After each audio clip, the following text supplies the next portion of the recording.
গোকুলপুর গ্রামে থাকতো এক কৃষক পরিবার। বাবা মা আর তাদের একমাত্র মেয়ে চন্দনা। ভারী মিষ্টি স্বভাবের মেয়ে, কিন্তু তার মাথায় বুদ্ধিশুদ্ধি বেশ কম। যে কেউ তাকে যখন তখন বোকা বানিয়ে দেয়। মেয়ে বড় হয়েছে, তাই বাবা মায়ের চিন্তা যে তার বিয়ের পরে শ্বশুর বাড়িতে গিয়ে সে সংসার করবে কেমন করে।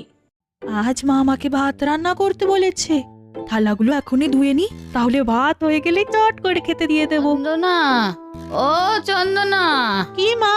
ভাত কি ফুটেছে? না তো, এখনো তো ফোটেনি। সে কি এতক্ষণ লাগছে কেন?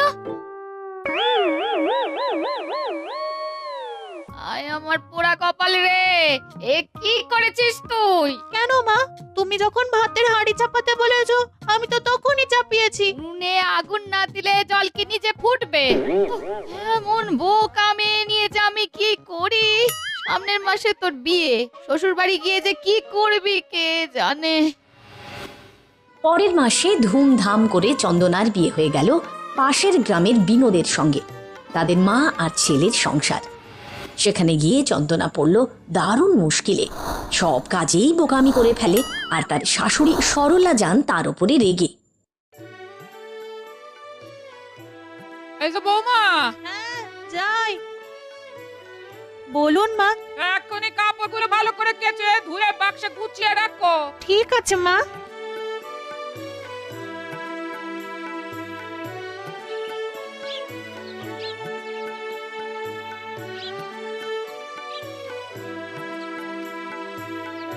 কই গো, একটু জল বাতাসা দাও।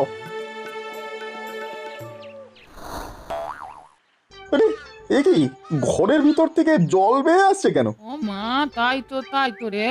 দাঁড়া দাঁড়া, ভেতরে গিয়ে দেখি।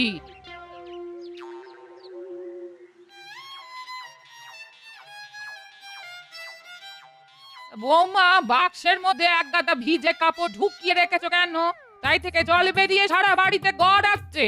কেন মা, আপনি যে তখন বললেন কাপড়গুলো কেচে ধুয়ে বাক্সে তুলে রাখতে। ধোয়া কাপড় না শুকিয়ে বাক্সে তুলেছো? হায় হায় হায় হায়, আমি কোথায় যাব গো?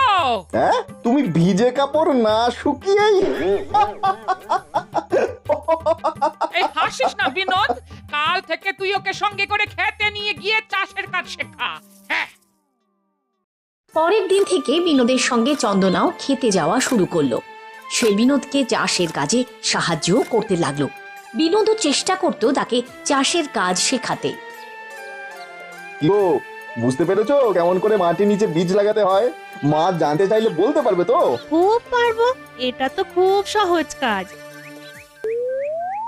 হ্যাঁ মা, এখন না আমি আগের মতো আর বোকা নেই। আচ্ছা বলো দেখি, কোন সবজির জন্য কি বীজ লাগাতে হয় বলো? হ্যাঁ আমি জানি তো, এই এই কুমড়োর জন্য কুমড়োর বিচি, লাউয়ের জন্য লাউয়ের বিচি, আর পটলের জন্য পটলের বিচি। আর মাছ চাষ করতে হলে কি বীজ লাগবে? মাছ চাষ, মাছ চাষ, মাছের কাঁটা। বেশ, কালকে আমি তোমাকে কি মাছের কাঁচা দেব, সেটা দিয়ে তুমি জমিতে মাছের চাষ করে দেখাও দেখি, তবে বুঝবো তুমি কত সত্যি কথা বলছো। ঠিক আছে মা। সরলার কাছ থেকে মাছের কাঁটা নিয়ে চন্দনা পরের দিন তাদের জমিতে গেল। বিনোদ তাকে যেমন শিখিয়েছিল সেভাবেই সেখানে মাটি খুঁড়ে মাছের কাঁটাগুলো পুঁতে দিল। তারপর প্রতিদিন জল দিতে লাগলো আর অপেক্ষা করতে লাগলো কবে সেখানে মাছ ফলবে।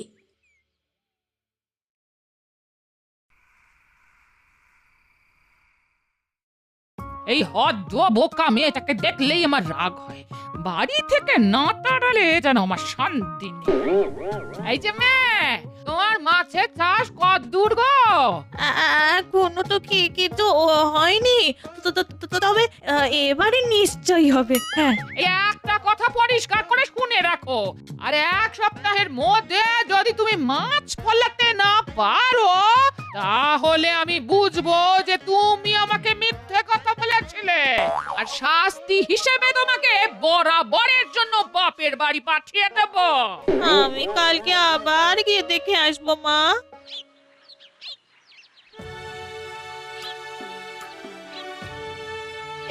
কি একটা কাটা থেকেও তো মাছ গোয়া যায়নি। এবার আমি কি করব? হে ঠাকুর, হে ভগবান, আমায় বলে দাও আমি কি করব? হে ঠাকুর, এখন তুমি পথ দেখাও। ও ভগবান, আমি কি করব? কি হয়েছে মা, তুমি এভাবে কাঁদছো কেন? আমি আমি খুব বিপদে পড়েছি, খুব বিপদে পড়েছি। বুঝেছি, তুমি চিন্তা করো না মা, আজ বাড়ি যাও। ঠিক 7 দিন পরে তোমার শাশুড়ি মাকে নিয়ে এখানে আসবে, তখন সব ঠিক হয়ে যাবে। তবে আমার কথা কিন্তু বাড়িতে কাউকে বলবে না।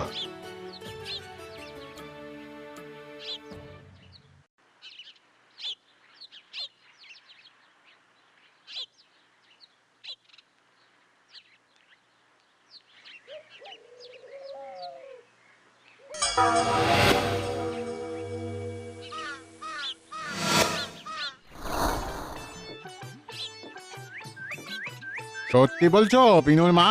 মাটির ওপরে মাছের চাষ? নিজে করেছি বলেই না বলছি। আরে এ তো বিশ্বাস করাই মুশকিল। হ্যাঁ, বিশ্বাস না হলে নিও না। 1 মাসের মধ্যে যদি মাছ না গজায় তো 3 গুণ টাকা আমি ফেরত দিয়ে দেব। বলো এখন নেবে কি নেবে না? বলো বলো। আরে না না না না না, দাও দাও দাও দাও দাও, নিয়েই দেখি না কি হয়। হ্যাঁ হ্যাঁ হ্যাঁ, দাও দাও দাও, তাড়াতাড়ি দাও দেখি, তাড়াতাড়ি দাও, তাড়াতাড়ি দাও।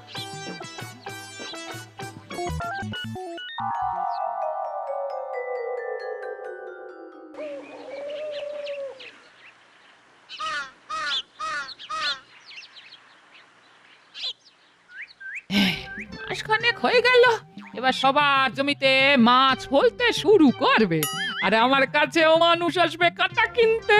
কাঁটা। সরলা গালে হাত দিয়ে দিবা স্বপ্ন দেখতে থাকে। অনেক মানুষ মাছের কাঁটা নেওয়ার জন্য লাইন দিয়েছে।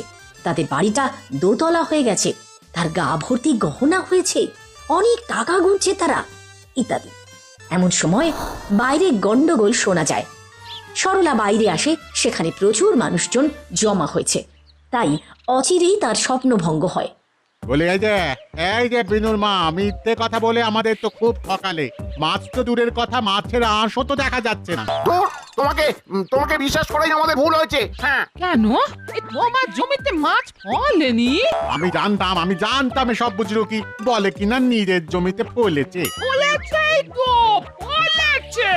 আরে বেশ তো, তাহলে আমাদেরও দেখাও দেখি কেমন সত্যি। না হলে 3 গুণ টাকা ফেরত দিতে হবে। আজই বলে দিলাম। বেশ তো, চলো। বৌমা বলে তুমিও চলো।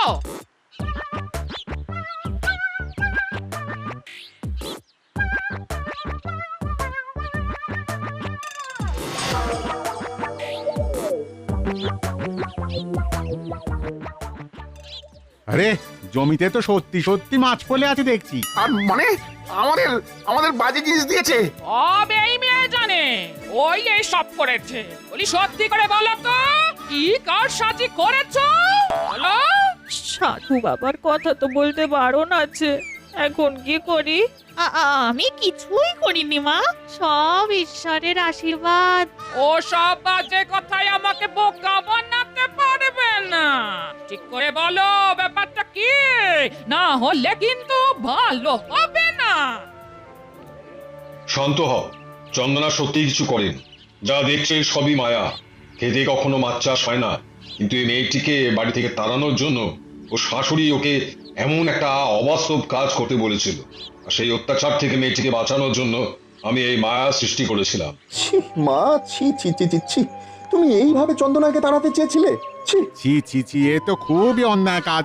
এটা তুমি মোটেই ঠিক করনি বিনোদের মা। সরল মনের মানুষ হওয়া কোনো অন্যায় নয় মা, কিন্তু সরলতার সুযোগ নিয়ে কাউকে বিপদে ফেলা অন্যায়, ঘোরতর অন্যায়। ভালো মানুষের বিপদে যে ভগবান তার সহায় হন, সেটা দেখতে পেলে তো? কি যে বলি, আমারে ক্ষমা করে দাও বৌমা, ক্ষমা করে দাও। আমি আমার ভুল বুঝতে পেরেছি, আমায় ক্ষমা করে দাও। এভাবে বলবেন না মা, এভাবে বলবেন না। চলুন আমরা আমরা এখন বাড়ি চলে যাই। এরপর তার স্বামী ও শাশুড়িকে নিয়ে সুখে ঘরকন্যা করতে থাকে চন্দনা।